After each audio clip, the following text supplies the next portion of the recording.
Buenos días, señor consejero. Yo, francamente, espero que lo que hagamos con estos fondos europeos que llegan ahora y después de la situación que vivimos no tengan absolutamente nada que ver, y se lo digo así, absolutamente nada que ver con la gestión que se hizo de los fondos mineros en su momento. Me sorprende que ningún grupo parlamentario haya incidido sobre este tema, porque creo que es evidente que aquel modelo no nos sirve en absoluto. Usted hablaba de 195 proyectos, creo recordar, no sé si lo oí bien, 195 proyectos que hay solicitados para estos fondos. A grandes rasgos, ¿podría desmenuzar un poquito más en qué consisten esos o cuáles son la mayoría de proyectos que se han solicitado para estos fondos? Gracias. Sí, buenos días, señora diputada. Yo sí hice una observación sobre los fondos mineros y vuelvo a hacerla. Y la hago con plena conciencia de lo que digo y con conocimiento, además. Y yo no tengo nada que ver con la gestión de aquellos fondos. Por lo tanto, los miro con ojos limpios, si me permite la opinión. Vuelvo a insistir, quizás no fueron optimizados al máximo, padecieron algún que otro defecto y, por qué no decirlo, salpicados al final por algún caso lamentable de corrupción. Pero en términos generales, los fondos mineros han sido buenos para los territorios donde se han aplicado, insisto, para los territorios y para las personas, sin ningún género de dudas. Y estoy dispuesto a hacer las cuentas, en definitiva. ¿Han sido ejemplares en la gestión? Pues seguramente no. ¿Se han optimizado al límite? Pues seguramente tampoco.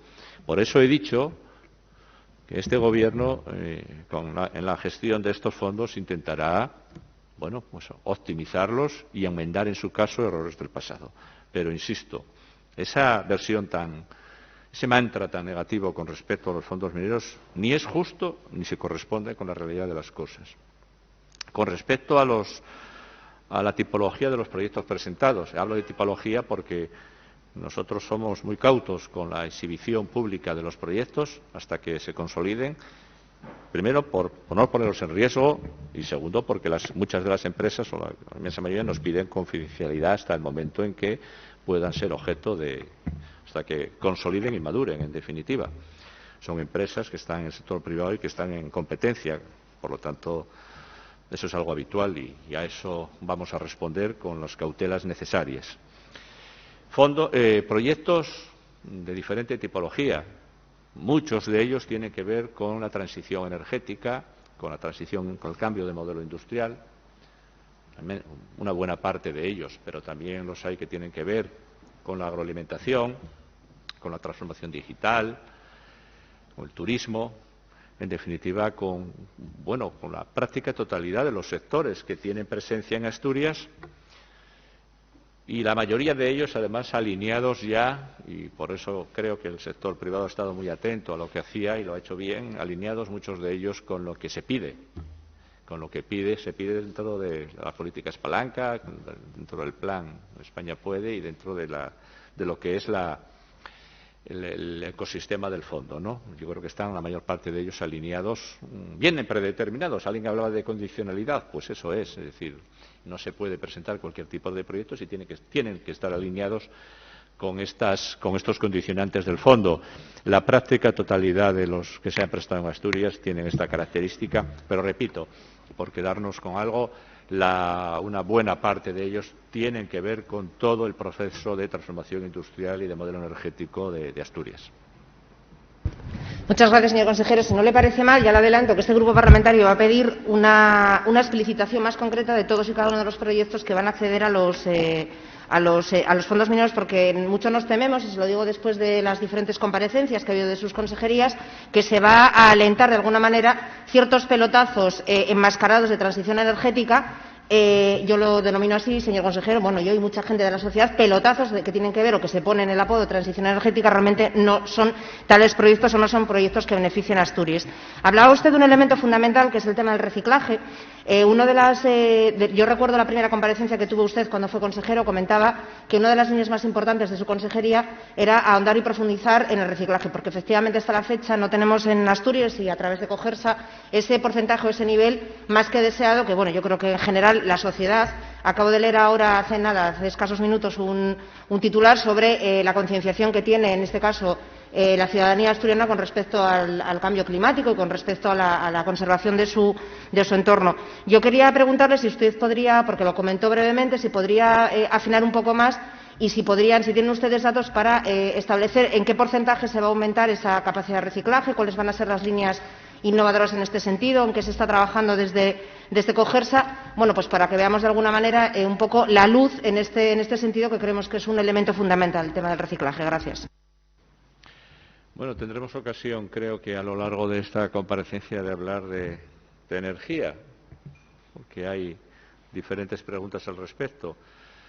Pero tengo que decirlo, hablar así, de esta manera, en estos términos de pelotazo, así porque sí, me parece impropio. ¿Qué quiere que le diga? Me parece impropio.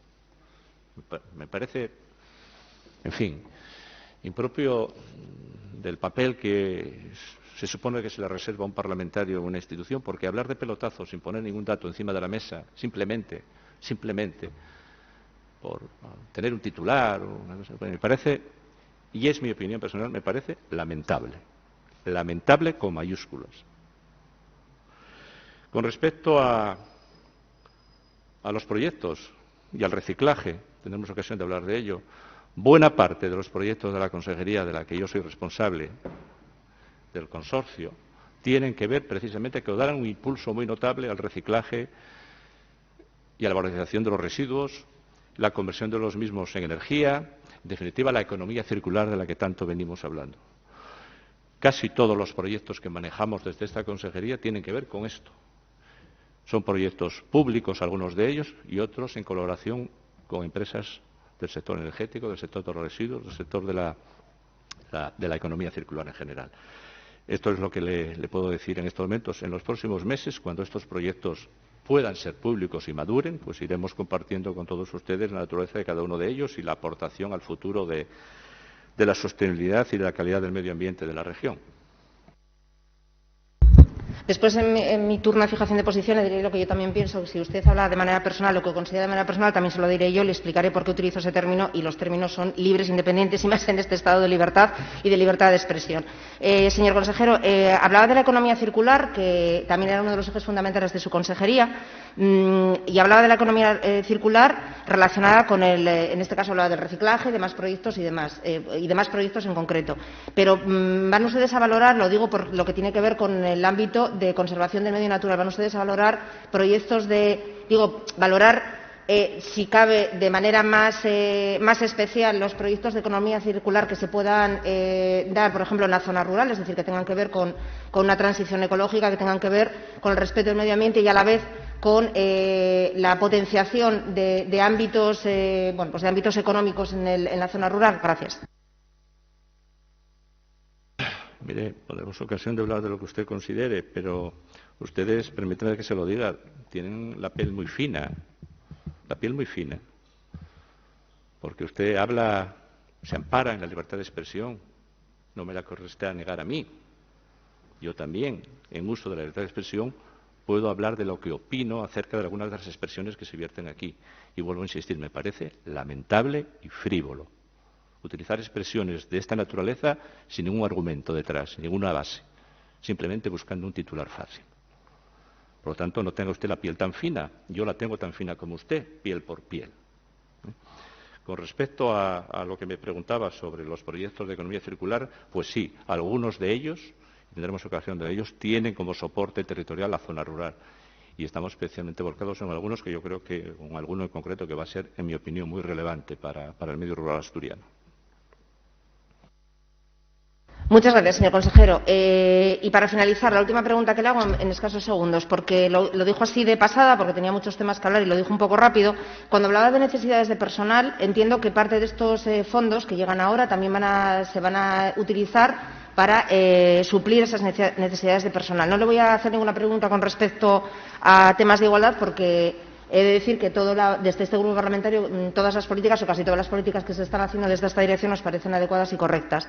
Pero sobre las necesidades de personal, si podría ajustar usted un poquito más en qué van a consistir. Gracias. Mire, estamos pergeñando un plan de empleo temporal que nos permite el Real Decreto que se promulgó precisamente para la mejor gestión de los fondos por parte del Gobierno de la Nación, el Real Decreto legislativo, Estamos pidiéndole a todas las consejerías sus necesidades, su visualización de las necesidades que tienen de recursos personales, de recursos humanos para la gestión de estos fondos y estamos confeccionando el programa. Será un programa de 3 años. Le dotaremos presupuestariamente con cargo a los fondos progresivamente, a los propios fondos, porque lo permite, y habrá perfiles de todo tipo, pero por quedarse con una idea concreta, luego detallaremos cuando lo tengamos culminado, básicamente para reforzar todos los ámbitos de contratación pública, que es donde tenemos algunos problemas en la gestión, también en la gestión ordinaria. Pues es en ese ámbito donde haremos la captación de recursos correspondiente para mejorar en tiempos y en plazos la contratación pública en general.